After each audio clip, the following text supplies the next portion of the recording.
एक ऐसी संख्या है जो किसी वस्तु या वस्तुओं के समूह के किसी भाग को निरूपित करती है। बच्चे अपने दैनिक जीवन में उन्हें दी जाने वाली वस्तुएं जैसे टॉफियां, मूंगफलियां, फलों, लड्डू, जलेबियां आदि को अपने भाइयों और बहनों में बराबर बांटते हैं, किंतु वो इसके गणितीय संबंध से अनभिज्ञ होते हैं। आपने भी महसूस किया होगा कि शुरुआती कक्षाओं में बच्चों के अंदर भिन्न की अवधारणा पर समझ बनाना आसान नहीं होता है।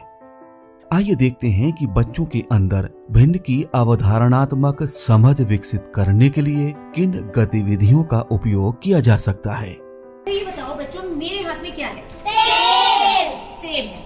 ये कितने सेब हैं? एक। अगर यही सेब मुझे सना और साहिबा इन दोनों को देना है तो मैं क्या करूंगी? मैं इस सेब के दो बराबर बराबर हिस्से कर दूंगी, तो ये कहलाता है आधा।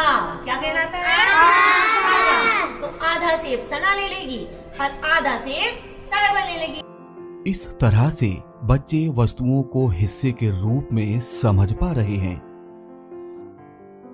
इस आधे के भी हमने दो भाग कर दिए, ठीक है, और इस आधे के भी हमने दो भाग कर दिए, तो ये बराबर होगा ना?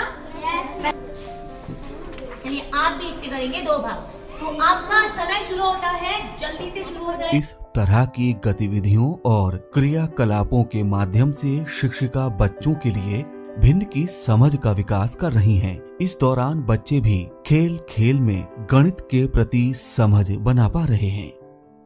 आप भी महसूस कर रहे होंगे कि शिक्षण प्रक्रिया के दौरान ठोस वस्तुओं के उपयोग से बच्चों में भिन्न की अवधारणात्मक समझ विकसित करने में आसानी हो रही है। शिक्षिका ठोस वस्तुओं का उपयोग करते हुए बच्चों में किसी वस्तु या वस्तुओं में हिस्से की समझ बनाने के बाद अब उन्हें चित्रों से समझा रही है। भर देते हैं। अब हम इसे क्या कहेंगे? 1/6। वेरी गुड, आपको तो अच्छे से समझ में आ गया। इसे कहेंगे 1/6। 6 क्योंकि भाग कितने थे? 6 थे, और इसमें कितने भाग रंग दिए हमने? 1। शाबाश। अभी हम इसका एक भाग और भर देते हैं। अब जरा बताइए कि इसे क्या कहेंगे? 2/6। आइए पास के विद्यालय में चलकर देखते हैं कि यहाँ शिक्षिका किस प्रकार बच्चों में भिन्न की समझ विकसित कर रही है। और कुल कितने ऐसे थे वो नीचे लिखेंगे, ठीक है। अब इसमें से आप आओ बेटा।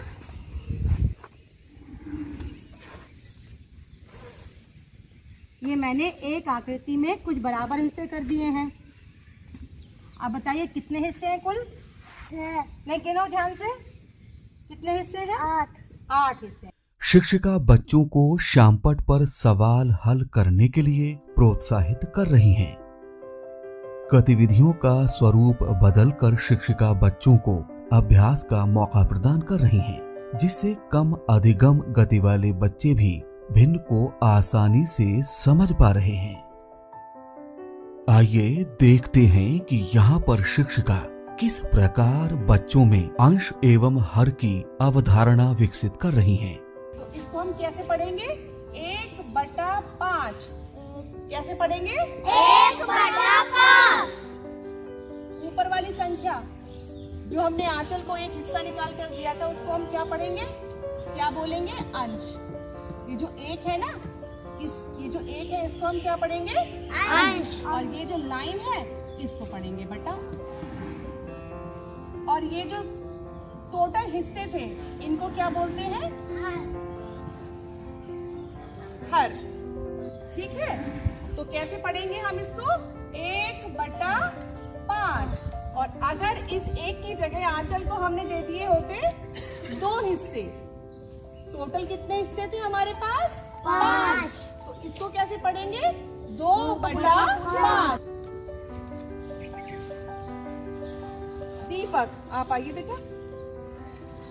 इसमें से हर कौन सा है और अंश कौन सा है, कैसे बताइए? यहाँ पर शिक्षिका बच्चों में अंश और हर की समझ का आकलन कर रही हैं।